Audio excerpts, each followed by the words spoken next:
अस्सलाम वालेकुम।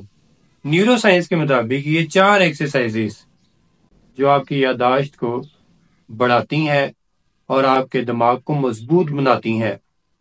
दिमाग की बहुत सी एक्टिविटीज जो ये दावा करती हैं कि वो आपकी सोचों को तेज करती हैं और आपको भी स्मार्टर बनाती हैं। वो 4 एक्टिविटीज जो आपके दिमाग को हैरान कुन हद तक सेहतमंद रखती हैं वो ये हैं। पहली एक्सरसाइज है लर्न न्यू थिंग्स।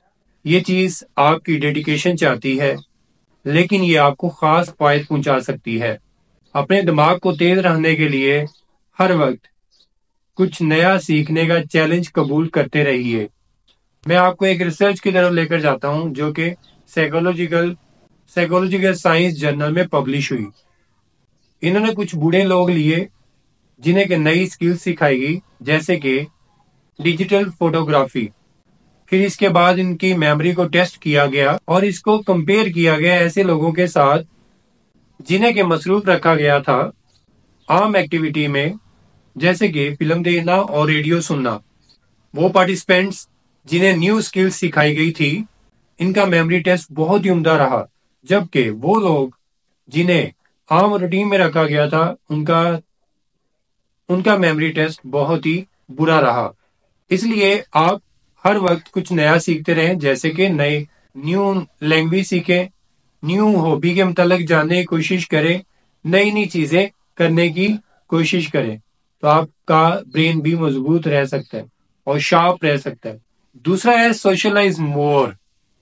रिसर्च से यह भी पता चला है कि ऐसे लोगों को मेमोरी के मसाइल कम होते हैं जो सोशली एक्टिव होते हैं, उनकी निस्बत के जो सोशली एक्टिव नहीं होते और अकेले रहते हैं। लिहाजा सोशल इंटरेक्शंस आपके ब्रेन की प्लास्टिसिटी को बढ़ाती है, जो कि जरूरी है सेहतमंद दिमाग के लिए। जैसे जैसे हम उम्र में बढ़ते जाते हैं वैसे वैसे हमें ज्यादा सोशल एंगेज होना चाहिए, जिससे हमारे ताल्लुकात मजबूत और बामायनी होते हैं, बल्कि हमारी मेमोरी भी इंप्रूव करते हैं। तीसरा है use your non dominant hand. मतलब आप अपने उस हाथ का इस्तेमाल करिए जो कि आम रूटीन में इस्तेमाल नहीं करते।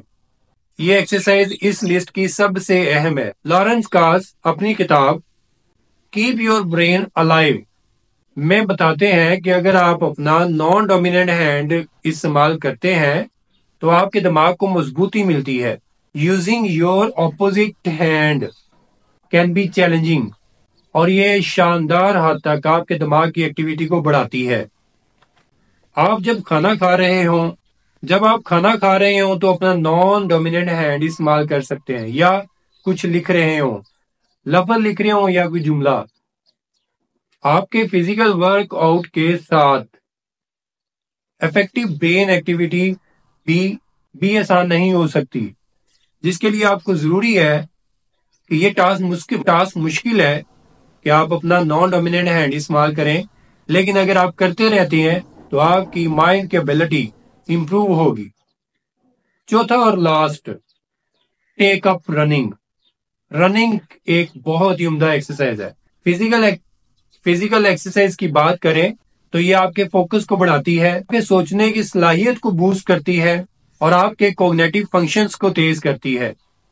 आपको इस एक्सरसाइज के लिए दौड़ने को कंसीडर करना चाहिए, क्योंकि दौड़ना आपके बेहतर दिमागी सेहत के साथ ताल्लुक रखता है। मैं अब आपको लेकर चलता हूँ यूनिवर्सिटी ऑफ एरिजोना में। वहां पे एक रिसर्च पब्लिश हुई जिसमें रनर्स के दिमाग का मुवाजना किया गया ऐसे लोगों के साथ जो कि नॉन रनर्स से जो एक्सरसाइज नहीं करते थे। ये रिसर्च दिखाती है कि रनर्स ब्रेन ज्यादा एक्टिव थे नॉन रनर्स ब्रेन की निस्बत, खास तौर पर कॉग्निटिव फंक्शंस एरिया में, जैसे कि प्लानिंग, मल्टीटास्किंग, डिसीजन मेकिंग और प्रोसेसिंग, जबकि नॉन रनर्स इस एरिया में कम एक्टिव पाए गए। तो लिहाजा इन 4 एक्सरसाइज से नतीजा निकलता है कि अगर आप फिजिकली तंदुरुस्त होने के साथ साथ दिमाग को तंदुरुस्त रखते हैं तो आपको ये 4 एक्सरसाइजेस करनी होंगी, तब जाके आप एक बासलाहियत शहरी बन सकते हैं। शुक्रिया।